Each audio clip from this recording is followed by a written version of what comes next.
नमो तस्सा भगवतो अरहतो सम्मा संबुद्धस्सा। नमो बुद्धाय साथियों, आज रविवार तारीख 21/1/2024। आज मेरे लुम्बिनी बौद्ध विहार पर जो धर्म सभा आयोजित हुई है, उस धर्म सभा में आज फर्स्ट राउंड टेबल कॉन्फ्रेंस जो लंदन में भरी थी, उस विषय पर चर्चा होने वाली है। साथियों, हमारे सबके घरों में तकरीबन कम से कम 10% लोग तो ऐसे हैं जिनके घरों में बुद्धिस्ट कैलेंडर होते हैं। अहमदाबाद के युवक बेचारे बहुत मेहनत कर रहे हैं, सूरत के युवक मेहनत कर रहे हैं, महाराष्ट्र के और दिल्ली से तो बुद्धिस्ट कैलेंडर निकलते ही है, यूपी से निकलते हैं। लेकिन हमारा अहमदाबाद, हमारा राजकोट, हमारा सूरत भी पीछे नहीं है। हमारे युवक बड़ी मेहनत से लगे हुए हैं। सस्ते में सस्ता कैलेंडर 25 रुपये में रंगीन कैलेंडर देते हैं। हमारे लोग उन कैलेंडरों को घरों में लगा लेते हैं, केवल औपचारिकता निभाने के लिए, पढ़ने के लिए नहीं। अगर वो लोग इन कैलेंडरों को पढ़ना सीख ले तो कैलेंडर के हर तारीख में हमारा इतिहास बयान किया गया है, लिखा गया है कि आज के तारीख में कौन सी घटना हुई थी, डॉक्टर बाबा साहब अम्बेडकर ने कौन सा क्रांतिकारी काम किया था, क्या कारण था। और वो कैलेंडर में लिखे हुए ऐतिहासिक घटना को पढ़कर अगर उस विषय का किताब खोल ले तो पूरी घटना उनके समझ में आ जाए और डॉक्टर बाबा साहब का कार्य और मेहनत उनके मन में ठस जाए तो बाबा साहब के प्रति उनका मन बड़े कृतज्ञता से भर जाए और वैसे भी वो बाबा साहब के अनुयायी बन जाए। लेकिन हमारी पढ़ी लिखी लड़कियां जीन्स टी शर्ट मोबाइल से लैस हो जाती है। हमारे लिए पढ़े लिखे लड़के बस अपनी पढ़ाई या अपना कॉलेज या अपनी इंजीनियरिंग या अपनी नौकरी में मस्त हो जाते हैं। दीवार पे कैलेंडर लगा होता है, चीख चीख के पुकारता है कैलेंडर कि मुझे देखो, मुझ में तुम्हारा पूर्व का इतिहास समाया हुआ है, मुझे देखो। इस तारीख को बाबा साहब ने ये किया था, महात्मा ज्योतिराव फुले ने ये किया था, सावित्री फुले ने ये किया था, मुझे पढ़ो, मुझसे जान लो कि आज का दिन तुम्हारे जीवन में कौन सा क्रांतिकारी दिन है। तुम्हारे महापुरुषों ने आज के दिन तुम्हारे लिए क्या किया, मुझे देखो। कैलेंडर चीख चीख के पुकारता है कि मुझे देखो, मुझ में जो घटना लिखी है उसे समझो तो तुम्हारे होश ठिकाने आ जाए। आज तुम हवा में उड़ रहे हो, तुम्हारे कदम वास्तविकता के धरातल पे आ जाए, तुम्हें कुछ नई रोशनी मिले। तुम्हें आज जो सुखद जीवन जी रहा है उस सुखद जीवन दिलाने के लिए आज के दिन तुम्हारे महापुरुष ने क्या किया था, क्या हुआ था। अगर कैलेंडर भी ईमानदारी से हमारा समाज देखना सीख जाए और कैलेंडर पे लिखे हुए विषय की घटना को पढ़ना सीख जाए तो हमारे घर घर में अम्बेडकर पैदा हो सकता है। साथियों, आज है 21 जनवरी 2024। फर्स्ट राउंड टेबल कॉन्फ्रेंस जो लंदन में भरी थी, लुम्बिनी बौद्ध विहार बड़ौदा में। आज मैंने इस विषय पर प्रोफेसर भगत जी को इनवाइट किया है, डॉक्टर रजनी गुप्ता को इनवाइट किया है, मैंने एडवोकेट प्रवीण मेकवान को भी इस विषय को न्याय देने के लिए आमंत्रित कर रखा है। मैं स्वयं भी इस विषय का विशारद हूँ। लेकिन मैं देखूंगा कि मेरे वक्ता इस विषय को कितना न्याय देते हैं। और आज के कार्यक्रम का वीडियो भी बनाऊंगा, यूट्यूब चैनल पे भी डालूंगा। मैं साथियों आपसे नम्र निवेदन करना चाहता हूँ कि मेरा चैनल, उसके अलग अलग मैंने नाम दिए, जितने नाम देता हूँ उतने नाम के चैनल ऑलरेडी यूट्यूब पे मौजूद हो जाते हैं, तो सर्च करने के कारण मेरा चैनल नहीं दिखता। दूसरा, मेरा फाइनेंस किया हुआ चैनल नहीं है, मैं मेहनत से चैनल को आगे बढ़ा रहा हूँ, इसलिए यूट्यूब भी मेरा चैनल प्रस्तुत नहीं करता।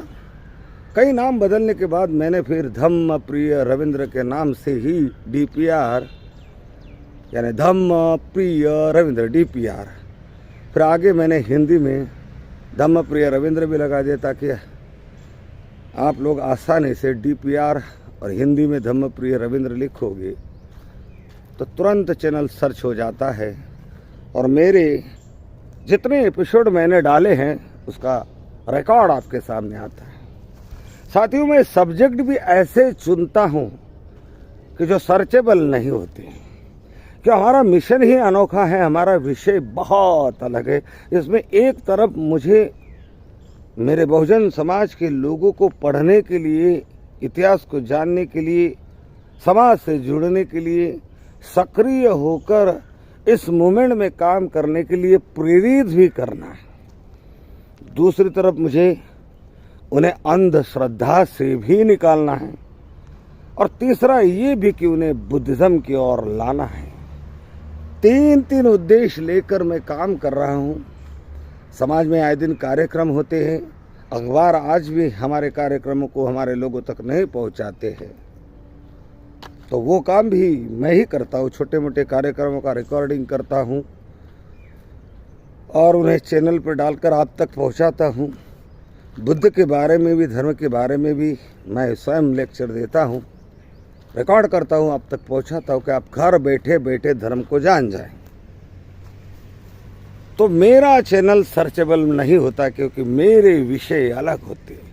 लोग यूट्यूब पे सर्च क्या करते हैं?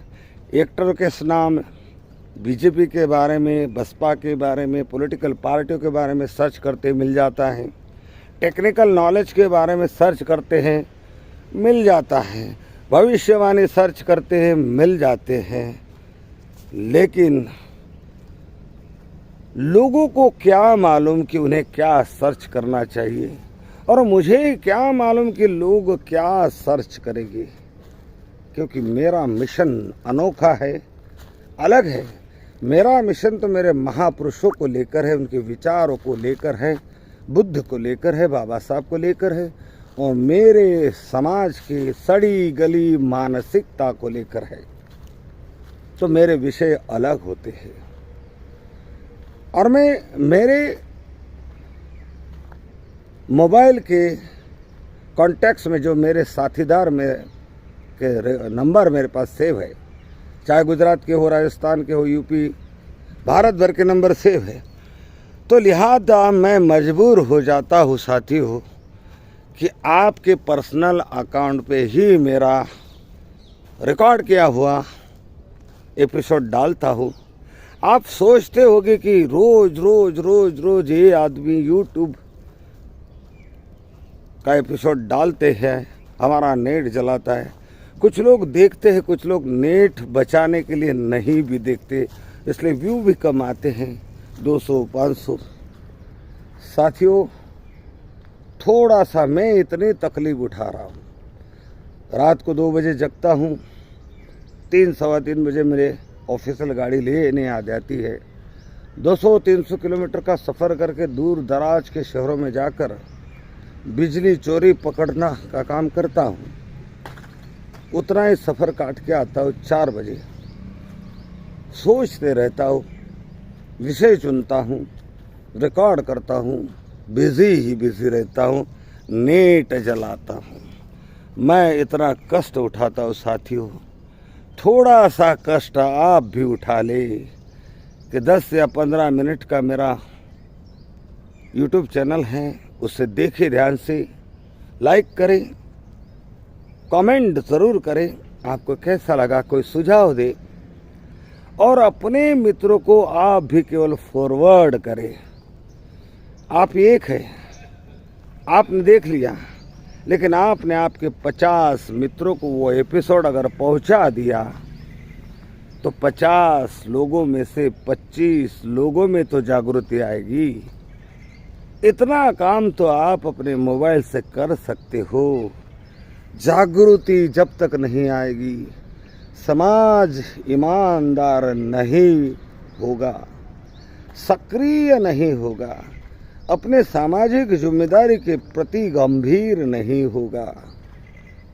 तो जो सामाजिक परिवर्तन, राजनैतिक परिवर्तन, शैक्षणिक परिवर्तन की हम बात करते हैं, वो कभी नहीं होगा। कितनी पीढ़ियां खत्म हो गई, कितने लोग जन्मे, दुख झेला, गरीबी भोगी, खत्म हो गए, और कितनी पीढ़ियों को दाव पे लगाना चाहते हो साथी हो। और इसलिए जाग जाओ। हर व्यक्ति मिशन से जुड़ जाए, चाहे भीम सेना से जुड़े, चाहे बसपा से जुड़े, चाहे भीम आर्मी से जुड़े, बाम सिप से जुड़े, लेकिन जुड़े, समझे, सीखे, सिखाने का काम करे, प्रचार करने का काम करे, प्रचारक बने, लोगों को जागरूक करने का काम करे। तभी मूवमेंट रंग लाएगी और इसके मीठे फल सबको चखने मिलेगी। हमारे आने वाले पीढ़ी को सम्मान और आत्मसम्मान का जीवन मिलेगा।